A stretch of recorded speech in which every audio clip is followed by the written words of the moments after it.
Thank you very much for having me. I'm happy to be here. Before I get started, I want to thank the ARC of West Virginia for having me.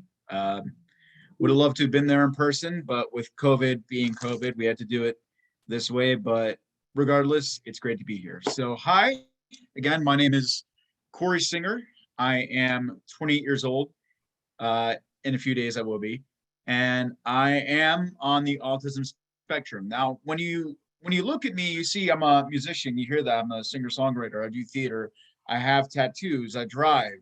I speak very fluently. I've been in romantic relationships. With all that, whenever I tell people that I'm autistic, they're always very shocked because whenever they see me, they don't associate me with autism, which is because of the way autism has been presented to the general public.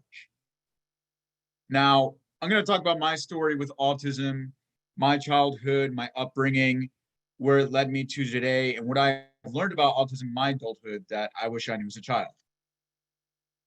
So I was diagnosed with autism at around 4 years old because I was nonverbal. My parents took me to the doctor. I was nonverbal. I did start walking before I was talking, but as you see, I've since made up for that. And at 4 years old, on my fourth birthday, I was told that I actually learned to potty train myself. So that's actually something I am very proud of. And I was diagnosed by the doctors with Asperger's syndrome officially. I'll get more on that diagnosis later on and what that diagnosis means. But as of right now, that basically meant I have autism, a very mild form of autism. And there was a lot about me that was very different, and I didn't understand myself. As a child, I was very, how do I put it?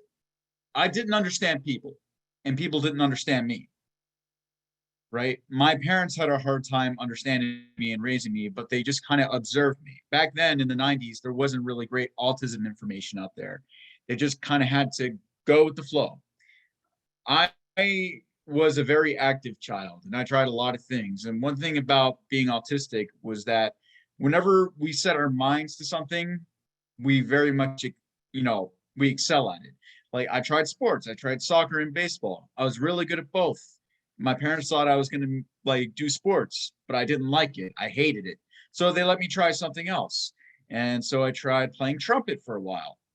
I did not really like it, so I stopped and they let me do something else.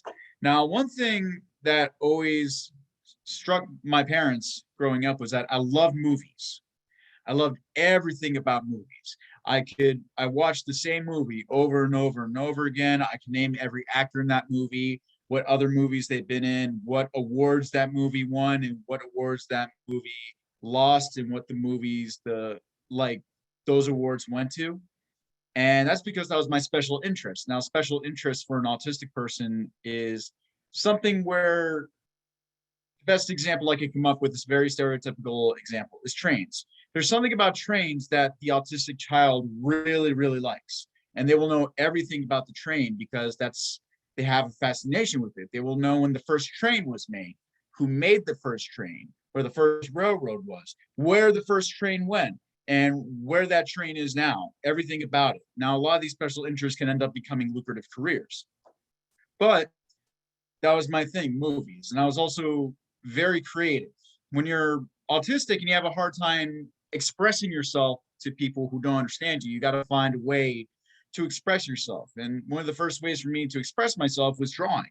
I used to love drawing as a child.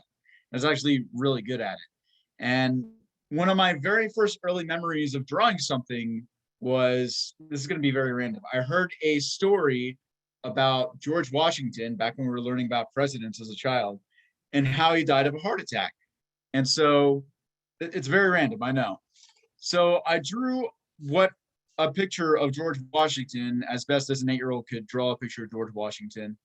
And I made him look like he was screaming, and I put little lines above his head and made it look like he was screaming. Now, I didn't tell anybody what it was, but they knew what I was drawing. Like, oh, it looks like this person's screaming. So that's how I found my outlet originally was being very creative and building stuff. And I got Legos, Connects, and I love being creative and building things. That was my way of communicating in a sense. And I was verbal, but that was my way of expressing myself. Now, theater came in at a very early age, theater and music. I love, as you can see, I got all these guitars in my background. I got like another one right here. They're all around me. And I just loved music. And at a very early age, I liked showing off, which is why I like creating. So theater seemed like a natural outlet for me. My very first play was the Velveteen Rabbit. I was the clown because I kind of am a clown. So I went on stage and that was my high. And that was the first time I got respect for being good at something. I mean, everybody knew I could draw, but that was the first time this weird kid who knew nobody understood, they were like, oh, that's his thing. And so when you're weird, like I said, and you have to find a way to express yourself, that's your way of expressing yourself. And it was something that I was finally good at, that people understood I was good at. And I continued on with it. And everybody liked my talents and they respected my talents, but they didn't respect me, the autistic person. Because when I was showing off my talents, they were like, that's what we want. We don't want you, the weird kid who's always talking all the time. We don't want the weird kid who's always like doing the weird things, making the weird noises that we don't want to hear. And it gets to you, you know? And so theater became my outlet to kind of escape from that. And I was happy being my weird self, but as I grew older in my teenage years, I started masking my autism. Now, what is masking? Masking is basically kind of what it sounds like. You're putting on a mask. You're pretending to be something you're not. And this started when I saw a movie called Adam, which was a romantic comedy in the early 2000s about a man with Asperger's syndrome who falls in love with a neurotypical woman, someone who doesn't have autism, and they fall in love. And it was the first time in my life with my love of movies that I was able to relate to a movie character. I felt like I was watching myself. He would talk all the time about his favorite subject, which just happened to be outer space in the movie. I would do the same thing with movies and music and all that. And he had a very limited food palate. So did I. It was like, I felt like I was watching me, but the movie implanted something in me that resonated with me in the worst way. In the movie, spoiler alert, in order for him to have a successful, fulfilling life, he couldn't be himself. He had to expand his food palate and eat stuff he really didn't like. He hated going to parties. He didn't like going to those kind of social events. He had to force himself to be uncomfortable to go to those things. He couldn't talk so much about his special interest, which was outer space. And so he had to basically become another person to live a fulfilling life. And it sent a very negative message for me. And that's where my journey for masking began, unfortunately. And it just kind of grew and grew very slowly during high school. Now, my senior year is where things were starting to go really well for me with my music. I did a TV show called The Candy Factory. Now, at that point, I had been playing guitar for a year, which, as you can see, I've continued with my life. And it became a new kind of special interest for me. It became naturally, I was creative as a child and I liked creating music and I love music. It's very pleasing to the ear. It's everywhere. And I'm in musical theater. It was a perfect marriage. And it was a singing competition show on Bravo TV called The Candy Factory, ran by Candy Burris, who is one of the Real Housewives of Atlanta. And she won a Grammy for writing the song No Scrubs for the group TLC and was part of the group Escape. And what was different about the show is that there wasn't one winner like there would be on American Idol or America's Got Talent. There was a winner per episode. And there were two contestants per episode. And for each contestant, she wrote a song for us. And my song was based off of my submission video, like it was for everybody else. My story was, I'm the autistic theater kid, where I have Asperger's, I have Tourette syndrome. I don't have Tourette syndrome, but more on that later, because that's actually very important. And all these other things like dyslexia. I was diagnosed late in life with dyslexia at 13 years old. And she wrote me this song called I Could Do Anything. I'm going to share my screen right now. Hold on. Share screen. I'm trying to get to, give me one sec, folks. But anyway, oh, here we are.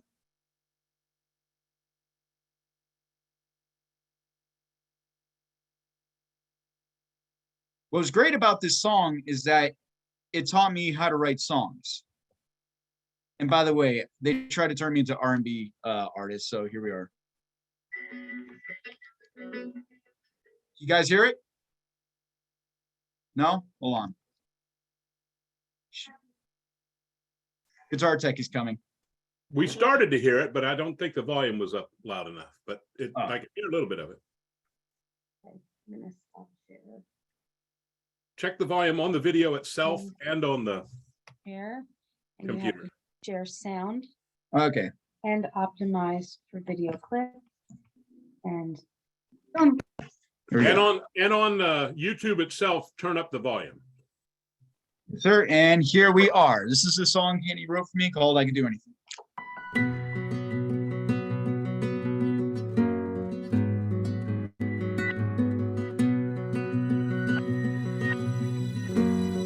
Didn't always hear yes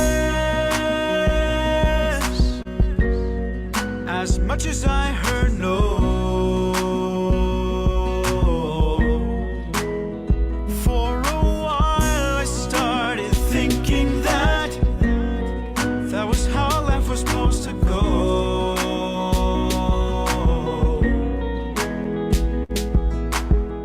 I'm stronger, I stand taller, I'm much wiser, and I could do anything. I could do anything.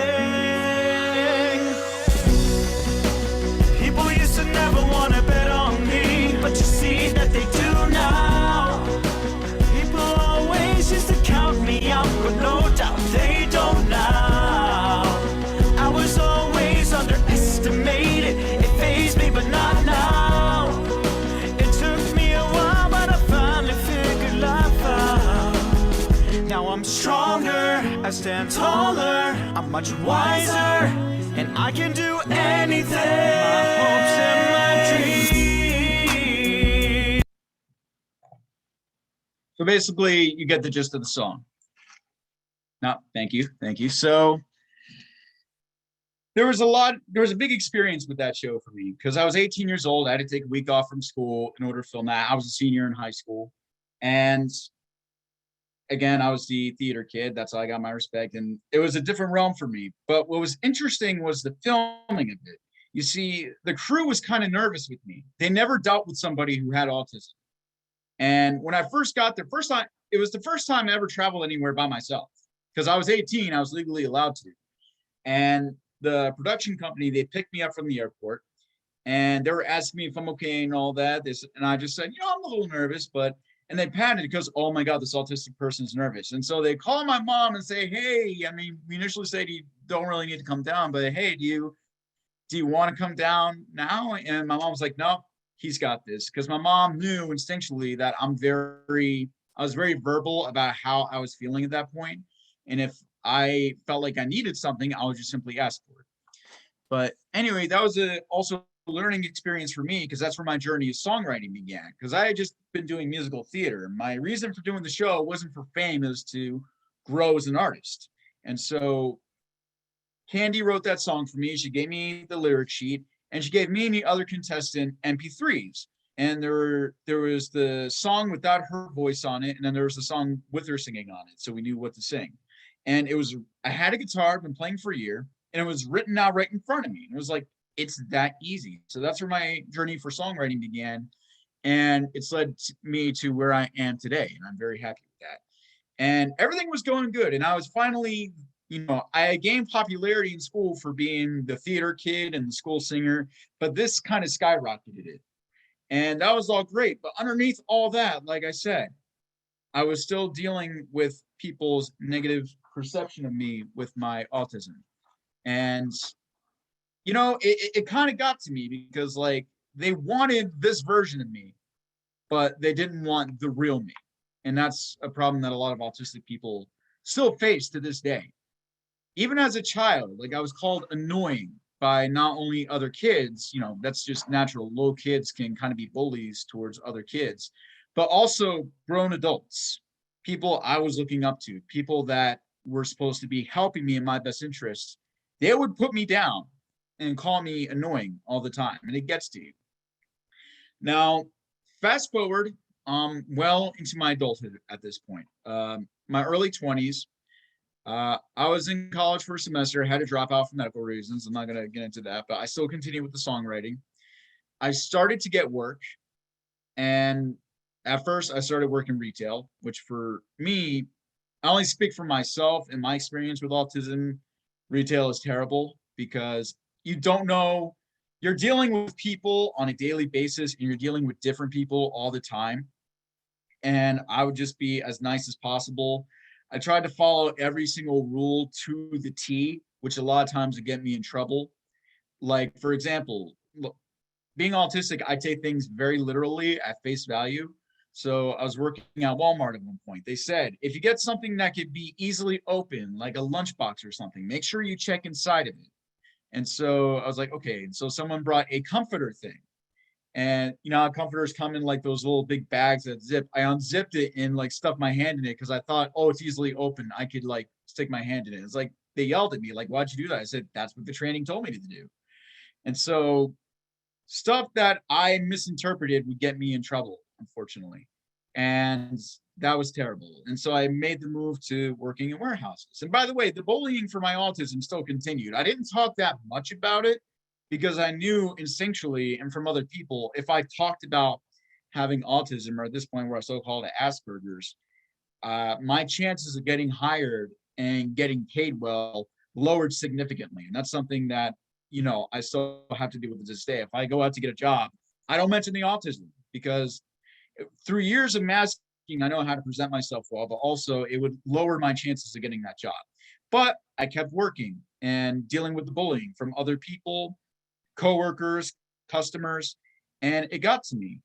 And at some point, I masked so heavily, at one point, I thought I had cured my autism. And I thought, I'm free of this terrible thing that I shouldn't have because of everybody's conception of autism. I'm good. I'm cured. I have no problem with it whatsoever. And I was like that for a good couple of years. And I'll tell you, it was the worst couple of years of my life. I was very depressed all the time. I kind of lost my sense of identity.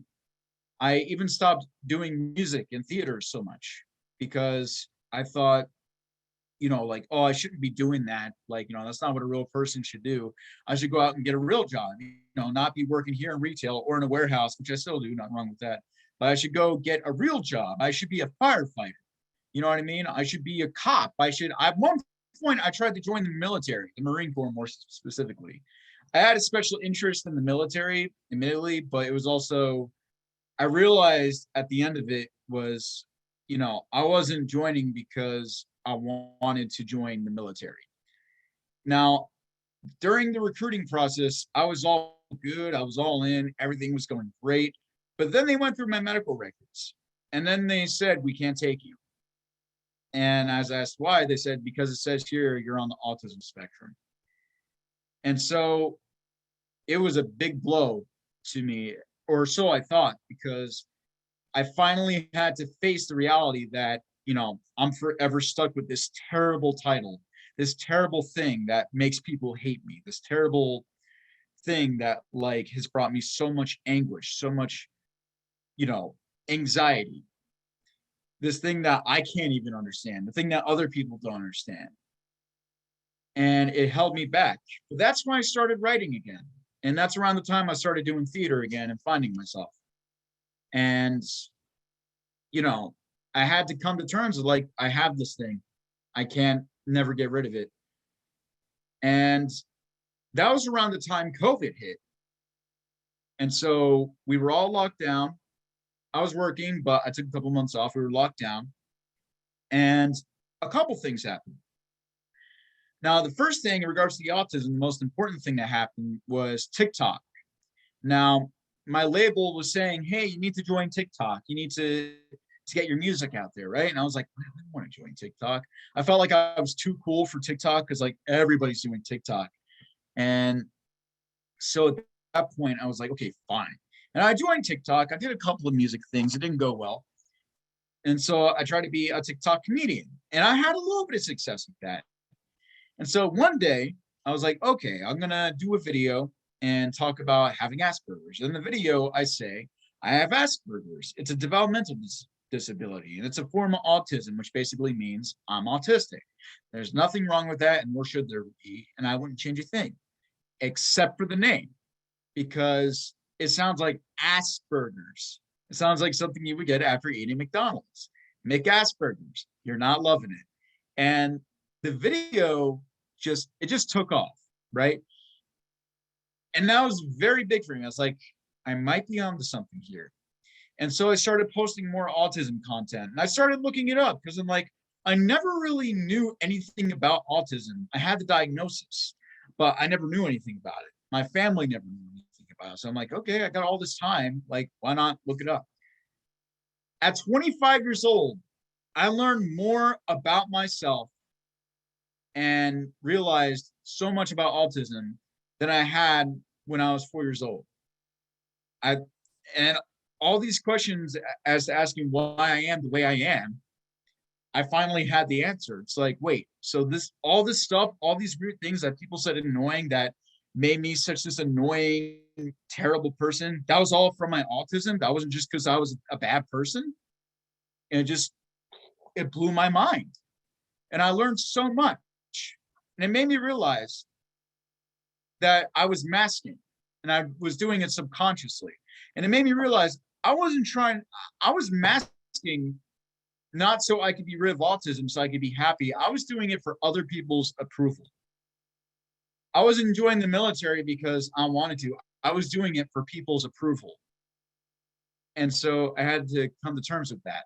And, nothing wrong with the military.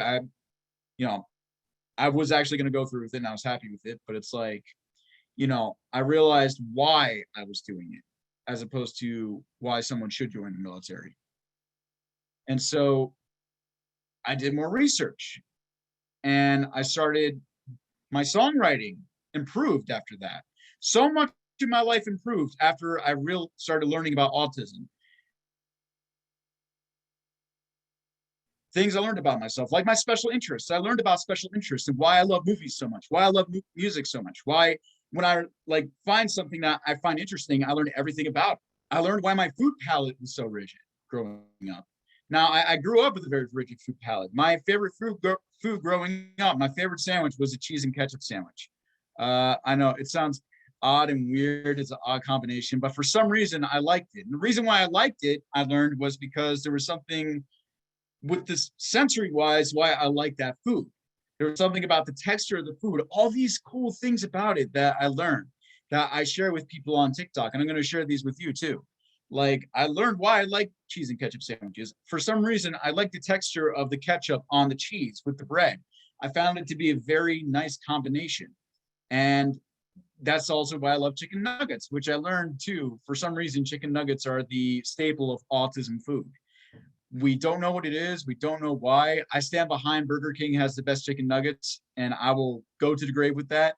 I've tried them all, so I know for a fact it's Burger King.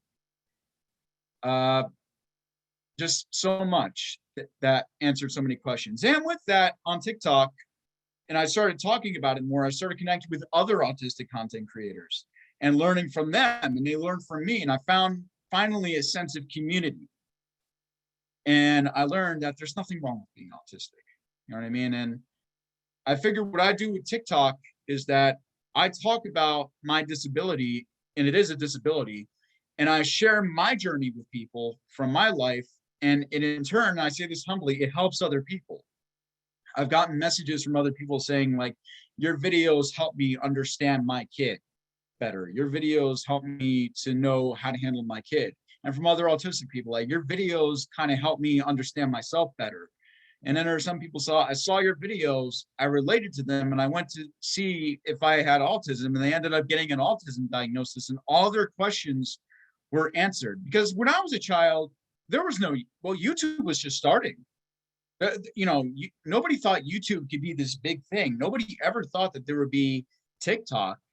And so now, one thing that the young generation of autistic people have that I didn't have, or people before me didn't have, were people like myself going online, being able to reach so many people and talking about what it's actually like. And we need to do that. We have to do that. The reason is because society has this idea of autism that is just not entirely true. Now, I realize, of course, there's no other autistic person like me. I have a best friend who's also autistic. There's no one else like him. There are no two autistic people who are the same. Okay, if you met one autistic person, you've only met one autistic person. But we all have our similarities.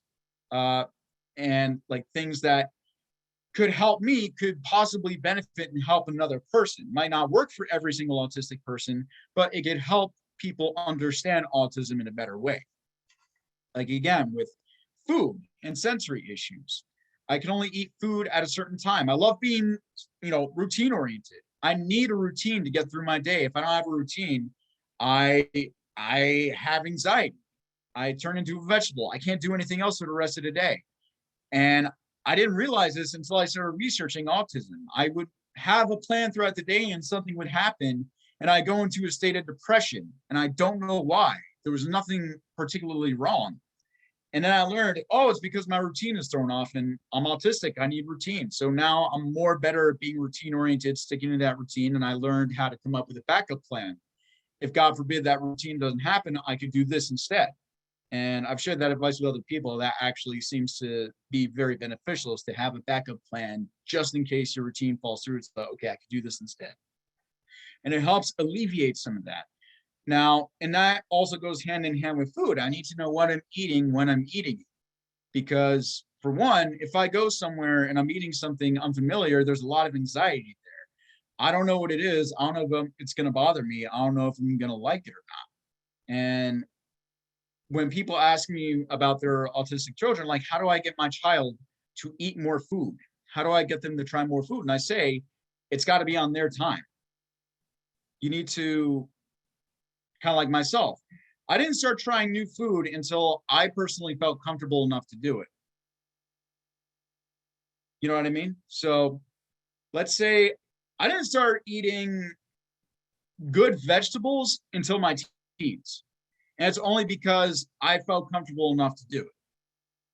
I didn't start, anytime I wanted to try something new, it was on my terms. And I tell people that, like, you got to listen to your kids in that regard. Like, you can't force your autistic child to do something. Otherwise, it's going to lead to masking. And it's going to lead to sense of identity. You got to let them do their thing. Now, how does this help me with my music? So like I said, my music improved exponentially as soon as I started unmasking and I started being myself. And during COVID, I still kept writing. And then finally, I wrote this song. I'm going to share the screen again. I'm sharing everything correctly now. So give me 1 second. And I finally wrote this song.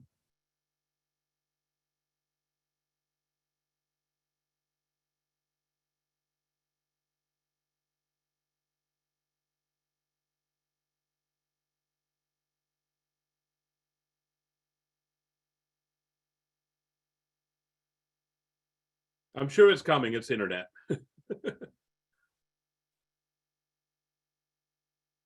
Oh, my bad. You see it now? Yes. Awesome. My apologies. I'm all alone, just a face among the crowd, with my head to the ground, hoping to be found. Someone save me, set me free, show me I'm worth it all. catch me as I fall. I need someone to love me as I am, someone who sees me, someone to need me, someone to hold me by the hand and tell me I'm worth the time. My head, hoping to love before I'm dead. Instead I'm hoping for rain to hide the pain. Someone save me, set me free, show me I'm worth it all. Catch me as I fall.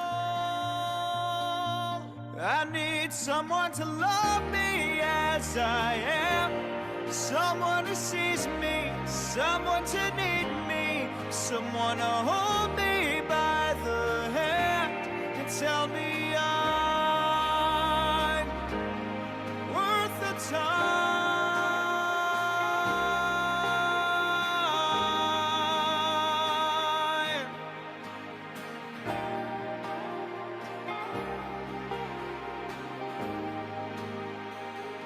I need someone to love me as I am, someone who sees me, someone to need me, someone to hold me by the hand and tell me I'm worth the time. I need someone to love me as I am, someone who sees me, someone to need me, someone to hold me by the hand and tell me I'm worth the time.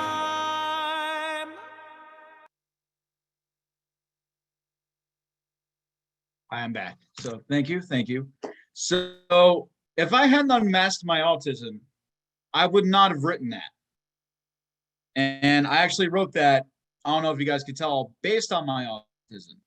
And, you know, because I need someone to love me as I am, someone to see me, someone to need me. It was the first time in my writing, and I've been writing for years at this point, that I got very truthful and honest in my writing.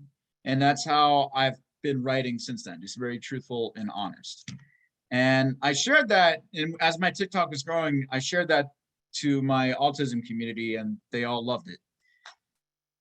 And so it just kind of made me realize, as an autistic person, I shouldn't have to hide who I am. And like I said before, there was never anything wrong with me. It's interesting.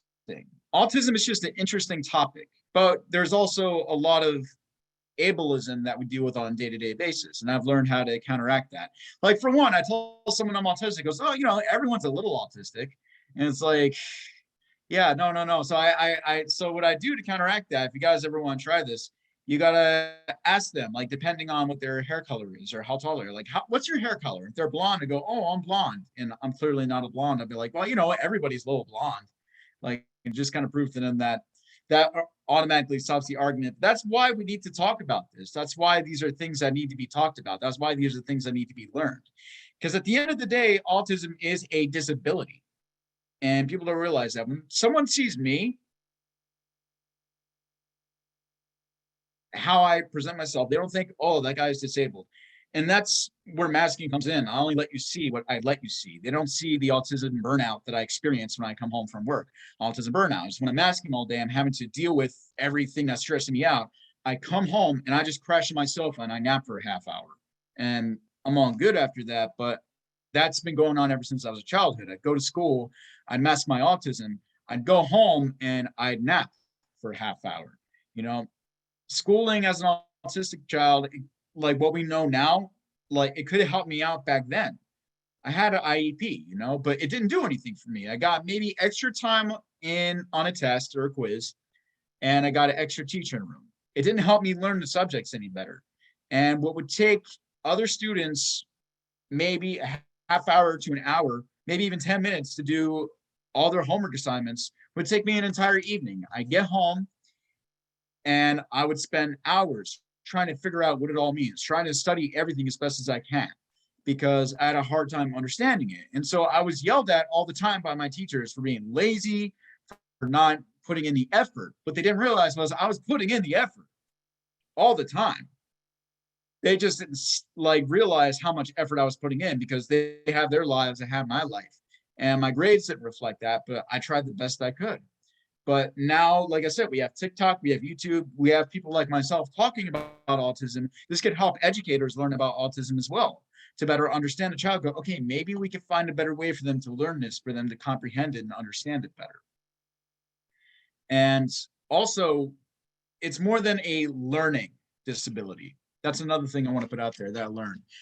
I was always told my autism was a learning disability. It's not a learning disability. It's a straight up disability. When you call it a learning disability, it mitigates the actual disability itself, all the seriousness that comes with it. Now, I am what you would call a low support needs autistic. Now, what does a low support needs autistic means? That's another way for saying high support needs.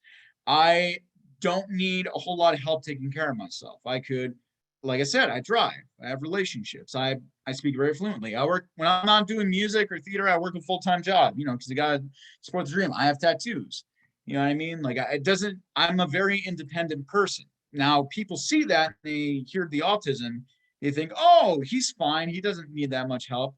But really, they don't see the parts where I'm having trouble in life that could use the attention, which is part of the problem I had as a child. You heard the term Asperger's, right? That's a functioning label. Those are very harmful for the autism community because I'm what you would consider high functioning, someone who like doesn't need that much help. Now, like I needed help, but because of all the things I was good at, they all saw that again with my art, my music, my singing, my theater. Everybody saw that. That's all they wanted to focus on. They didn't want to focus on all the areas I needed help with. But then you have someone who's considered low functioning or high support needs, someone who is nonverbal, someone that does need help taking care of themselves. Everybody only sees the disability. They don't see the person. They don't see what they can contribute. Like you have someone who's nonverbal, but they're the most socially aware person in the room.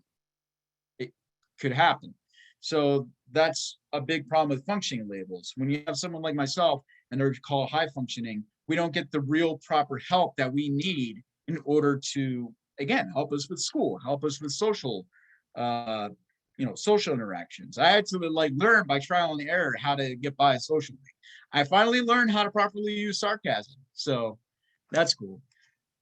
That's, as an autistic person, that was always very much a challenge. If I tried to be sarcastic, it always came off as very serious and it made a lot of people upset.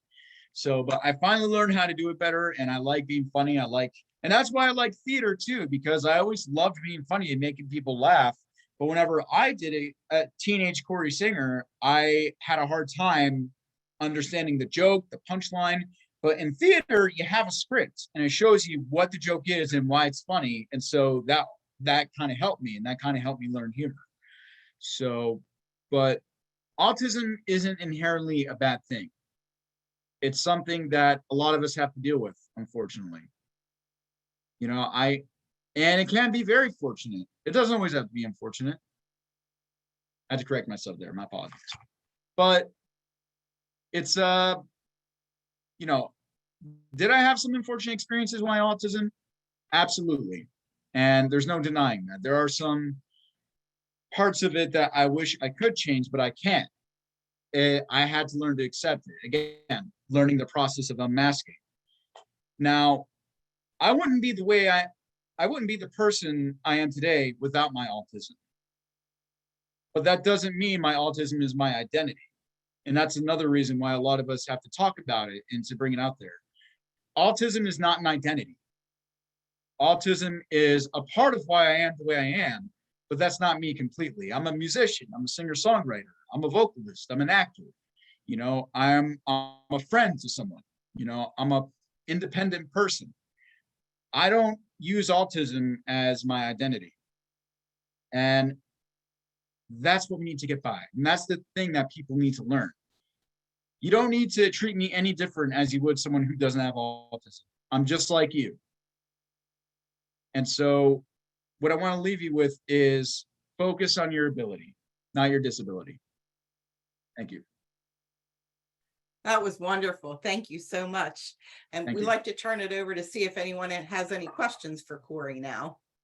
Oh, hang on. Let me click the little button so people can unmute themselves. Okay. I got a question. Tina has a question. Okay, Hi, Tina. Now, and because we've got a lot of people on here, limit one question only, please. Don't do 6 follow-ups. One question and then let him answer and then let everyone go. Okay, go ahead, Tina. What was your favorite subject in school? My favorite subject? So there were 2 actually. There was beginning guitar, which in my junior year, that's when I decided to finally play guitar. And there was a beginning guitar class. And so I took it, and because it became a special interest, I kind of exceeded all the other students. And there was also theater arts, and being a theater kid, I gravitated toward that class a lot. And I learned a lot about theater in that class that, and I already loved theater. So it was just a natural thing. And third, it's not a subject, but it was my favorite period. It was lunch. So. All right, Lewis Newell has his hand up. If you have a question, put your hand up. Lewis Newell.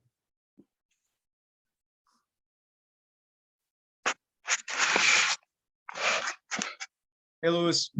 Hello. You like the chicken nugget at the Burger King? Yes. I used to work at Burger King. Oh, yeah? Yeah. Did you get an employee discount? I used to. I might go now. Okay, I saw Charlotte Roth had her hand up. Charlotte. Mr. Cory, thank you so much. Because like you were saying, a lot of people don't understand autism or they've never seen it, and I know one gentleman that has it, and he works at Kroger's, and it's totally different from what you have, like with your autism. And it's amazing how that string is so different with folks that have autism, Yeah. And it is a learning experience for me. I have dyslexia, and I read things backwards. I get numbers backwards, and there again, it is a learning disability, but I love your music. That song I just started crying when you played that one about when we were in COVID, and it just touched my heart. Thank you so much. Thank you so much. And like you said, you have dyslexia. I like I said, I was diagnosed late in life with that too. And that did help me out in school, but I still needed but you're right. It's when I worked in retail, there were a lot of other autistic people there, but it was more, how do I say, it was more obvious. Like there's one guy, I still go to the same supermarket I used to work at. His name is Steven. He always greets me like, "Hi, Cory, how's your," very nice, but he has more high support needs, I should say. So, and also I forgot to mention earlier, and I think it's a good time to bring it up. When I was diagnosed with Tourette syndrome, and it was actually my stims. My doctors misdiagnosed my stimming, which is a byproduct of my autism, with Tourette syndrome, which is again why we need to talk about and learn about it. Because if a doctor can misdiagnose that, a medical professional, that's why us autistic people need to talk about it. I used to think I have Tourette syndrome, but really it was me stimming, which is very, very natural for an autistic person to do. And so I was misdiagnosed with that. And which is embarrassing because I publicly said on national television for when millions of people watch, say, "I have Tourette syndrome." It's like, no, it turns out I didn't. So, it's but I'm glad you're learning a lot from your coworker. That's really cool. Marina Meadow. Unmute yourself, Marina. Then you can. Well, I'd like to check. Did you ever did any singing shows? Yeah, that was the Candy Factory. It was it only lasted 1 season. Unfortunately, the show wasn't received very well and didn't receive any renewal, but it was a great experience. And I wanted to do that as opposed to American Idol or The Voice or something like that, because it was brand new and I wanted to do something that was different from anything else. You can find clips of it on YouTube, I believe. And you spell it Kandi. Okay. All right, any other, all right, Faye. Curious to know, what advice would you have for other young adults like us who are now learning more about autism and may have the same struggle about learning about themselves and kind of their own personality traits? So, good question, actually. I would say, for one, there's nothing wrong with you. You're perfect the way you are. You are who you are meant to be. That's first of all. Don't let anyone tell you otherwise. And that's something I have to come to terms with as well. And like I said before, focus on your abilities, not your disabilities. Find what you're good at and find what you like doing. And don't worry about anybody else, because if someone else may find it weird, whatever. If you like it, if you're happy with it, if that's your thing, go for it. You know, don't worry about what anybody else thinks. Because at the end of the day, no one else's opinion really matters. The only person's opinion that really matters is your own. So, and don't worry about what other people, have to think about you. Did you have a question, Sarah Brown? I thought your hand was up and then it disappeared. And then we're going to go to Dee Dee Kelly. Yes, I did. How did your parents knew that you had autism? So until I was about 4 years old, I was nonverbal, which, as you can see, I've since clearly made up for. And I was walking before I was talking, like I said earlier in my speech, and they knew something was wrong with me. They saw everybody else's kids who were talking. There was, they were progressing faster than I was. And it was around 4 years old when I finally started talking and communicating verbally.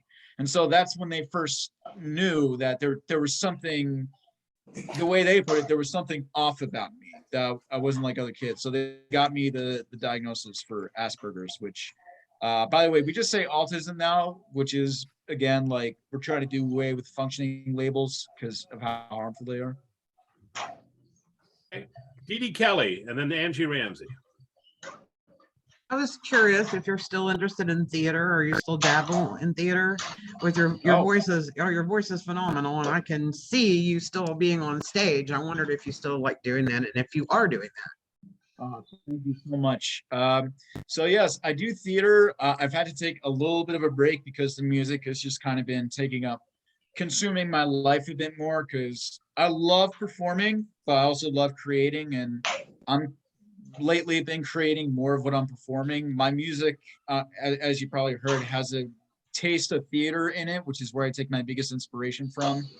So, but whenever I get the chance to do theater, I go right at it, and I just love it. There's something cool about a bunch of theater is where all the weird people are. So I fit in naturally, and so it's all the weird people coming together to put for a common cause, to put on a show and entertain people, because we love it, And so theater is always going to be like, where my heart is. And I have a bunch of theater friends who have shows that are going to be going on this month. And so I'm going to be spending the next few weekends going to their shows and supporting them, and I was going to be in one, but I had to pull out because I've gotten so busy with the music and the autism advocacy, of course, which is very, very important. And, whenever I get the chance, I'm there.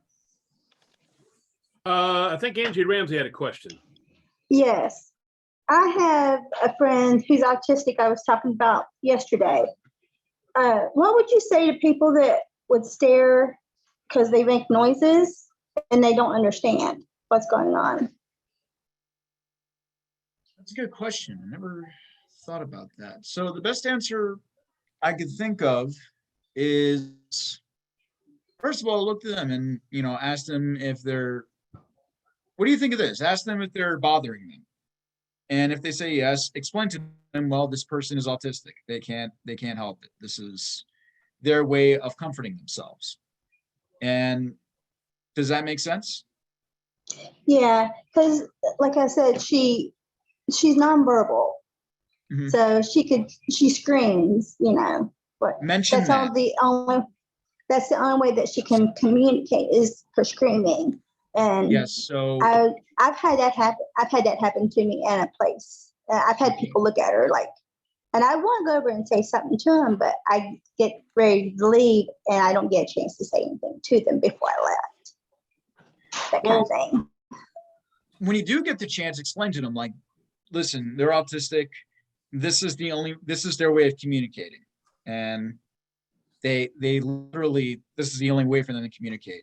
So, you know, if it's bothering you, you might have to deal with it because they got to deal with you. While we're seeing there's any other questions, I can't, whenever Liz and I go out and teach, we always, some of the videos we play and things in our training, people always talk about people either in one extreme or the other, that you're suffering or you need fixed, or on the other end of the scale, you're brave. You're a hero. Or a Yeah. hero. So how do you address people who are one way or the other, that, you know, because you don't seem to need fixed, but you also, so I guess let me ask you directly, are you suffering with your autism, or are you brave and a hero today? How would you answer that? Because I know that's some of the stereotypical things people say. For me personally, I would ask them, what exactly is it that makes me brave? And they say, like, it's because you're talking about your autism. Like, there's nothing really brave about it. It's a matter of fact, I am autistic, and it doesn't make me any different from you. And one thing I really hate is when someone finds out that I'm autistic and they start treating me differently. And they start explaining everything to me or treating me like a baby. And I ask them, why are they doing that? It's like, you're autistic. I'm like, you were fine before I told you I was autistic. You're just being ableist right now. And I just, as I've gotten better at unmasking, and I made a video about this recently on TikTok, one of the things that got me better at unmasking is standing up for myself a bit more and just explaining, like, I'm no different than you, man. And like, there's no reason for you to be talking to me like that. Like, it's actually very disrespectful, and just call it out for what it is. You know what I mean? Like, I'm me. And 5 minutes ago, before I told you I was autistic, you were treating me like every other person, which is how you should be treating me right now. So, I'm going to show I do it very, just a moment. So this is Cory's webpage, CorySingerMusic.com. yes. And there's all the different ways you can go to TikTok and Instagram, Facebook, Twitter, all those different places. Mm-hmm. Doug, did you Exactly. want I would definitely love to be back. And I thank you guys for having me, and thank you for everything you guys do to, you know, giving me this platform to talk about autism and, you know, to help spread the word more, because any chance I could get to spread the word is, you know, a great opportunity. And what you guys do is amazing. So thank you for having me.